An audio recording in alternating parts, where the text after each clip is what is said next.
Oh hey, I'm Digi. Say, do you like weird games? Well, here are 8 weird exploration games that you can play for free or name your own price. Come on, let's go! First up is Babdi.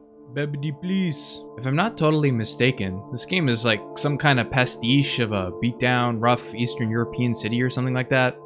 Everything's just kind of gray.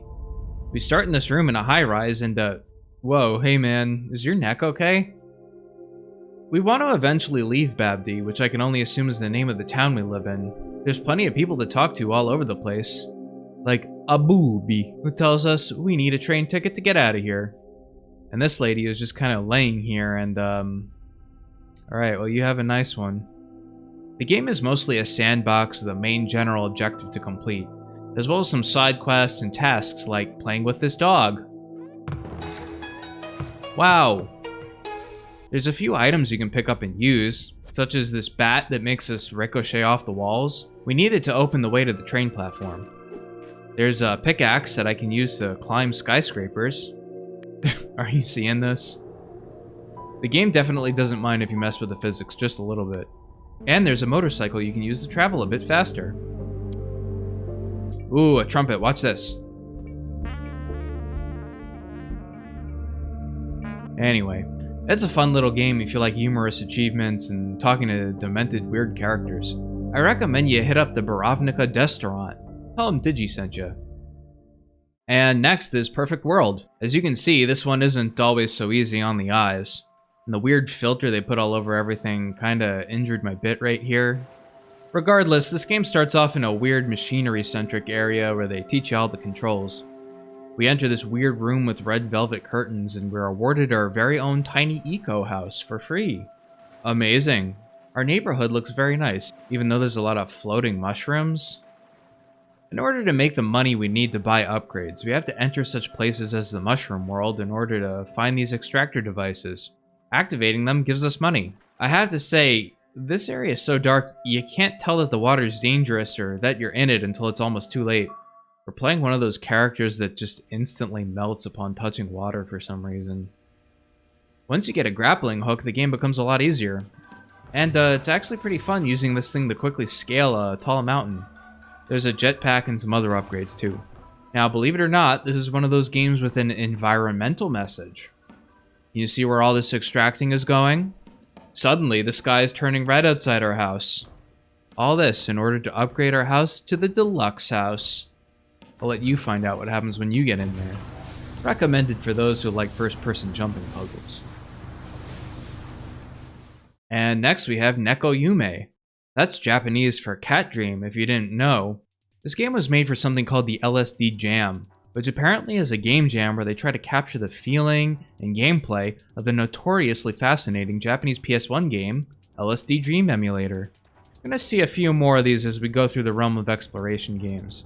The graphics in this one are fairly faithful to their inspiration, very blocky. The main difference in this game being that almost everything is cats. Catfish, cat bird, cat fisherman, cat statues, cat textures on the walls, cats wearing robes, giant, cat, spider.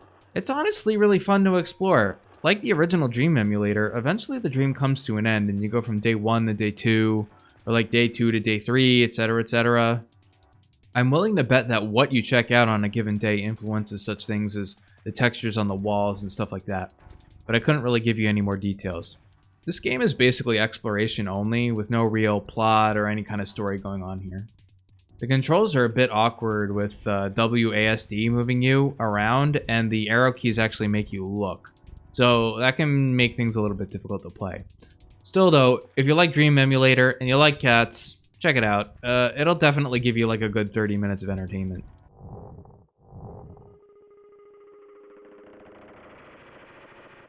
Next up is All Our Asias.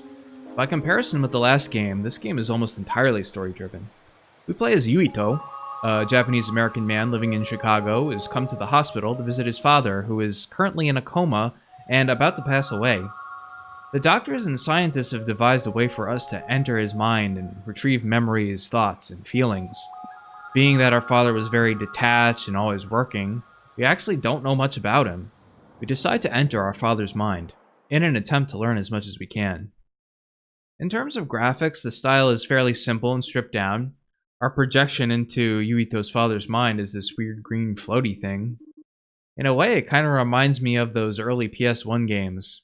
We start in this fairly nondescript gray area, but we make it to a train station of sorts where we have to use our imagination a little bit. It makes sense that the people in Yuito's father's memories are speaking Japanese. Unfortunately, Yuito is Americanized and he never learned it himself.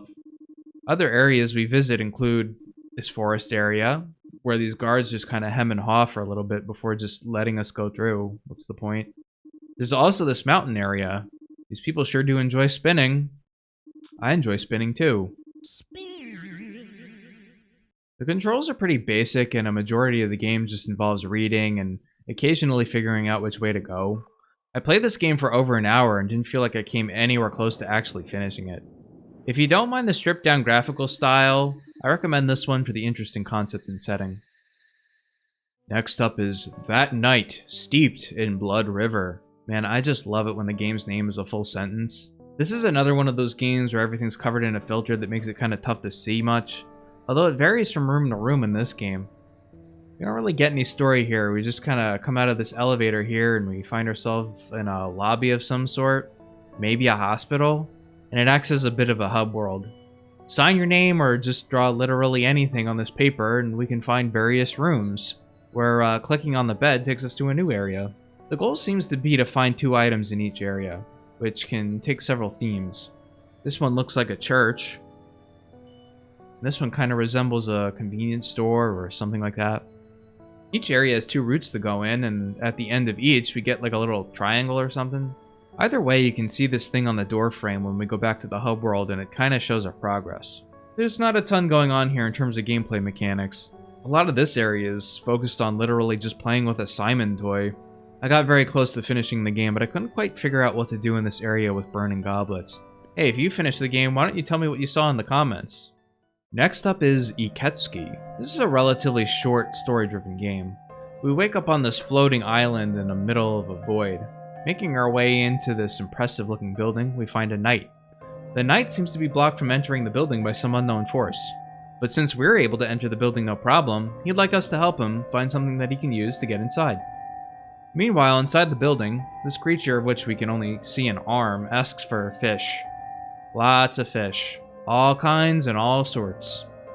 In order to procure these, we have to slowly and painstakingly summon them by messing with this orb. After taking absolutely forever for the fish to appear in the pond, we put these star seeds in front of them and feed it to them. It turns them colors. Now, I just want to say that this took me absolutely forever to figure out. I had to look up multiple playthroughs to figure out what I had to actually do to feed the seeds to the fish. Very annoying. But all you really have to do is put it directly in front of the fish, and the fish will eat the seed. I also don't see any reason it should take this long to manifest a fish. Definitely could have made this animation shorter. Having said all that, though, I found the rest of the game to be okay. We have this setting, and it seems to be inspired by like a King's Field or a game like that. There's some platforming, and it's mostly fine, except for this crummy little part right here, but that was it.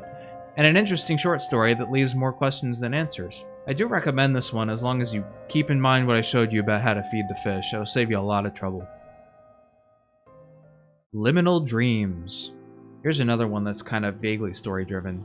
We start out in this white room. The only things we can interact with is this locked treasure chest and this journal written by somebody who was locked in here previously. We can look around, but there's nothing but colorless walls and furniture. It turns out that this is a hub world. You can access the other worlds by checking out the TV in the living room. This possibly biblically accurate angel girl thing wants to play hide and seek with us. If we oblige and successfully find her enough times, we find ourselves back in our room, which now has a little bit of color in it. It seems like the goal of this game is to visit each world and solve whatever's going on there, after which your new friend comes to stay with you in the hub world. It's a really interesting concept. Interspersed throughout, you have these cryptic notes about the guy who woke up in the room before you. In terms of worlds, we have a weird, maybe cult compound of some sort. We got a creepy farm. And we have a fantasy tower. There's a bit of a mix of moods and genres going on here. The green world feels a little bit more lighthearted, while the farm is honestly really creepy. Huh? Who's that? The clown came back? Oh boy. Meanwhile, the tower is just one long jumping puzzle. This one does have a little bit of depth to it, so check it out if you're good with something that might take you a while. Last game for this video, Hypnagogia. Actually, it's pronounced Hypnagogia. The game said so. Don't blame me. It's another Game Jam game. Specifically, I'm playing the free version that you can find on itch. There's also a greatly expanded Steam version for a modest price. There's not much to this one story-wise. This rabbit friend encourages us to explore all the dream worlds that are laid out for us, including a cat monastery with a giant elder cat. There's an underwater area, a series of floating islands with wind chimes for inhabitants, a hedge maze, and a flooded city. There's little tasks you have to do in order to move on from each world, like providing the elder cat at the monastery a fish dinner, and answering a quiz based on these god statues. The dreams get a little bit darker over time, with the last one I saw after playing for about 35 minutes being this dingy ballroom kind of place. Still, it's clear that there's a lot of care and thought put into this game, and the music and atmosphere is very interesting. So I recommend you check this one out. Alright, that's it. 8 weird exploration games that you can play for free, or name your own price. Hey, do you want to see me play the games that go into these videos live? Check me out on Twitch sometime. I stream Wednesdays and Thursdays from 8 to 11 Eastern US and Canada time. Consider subscribing here on YouTube for more weird games. Alright, see you next time.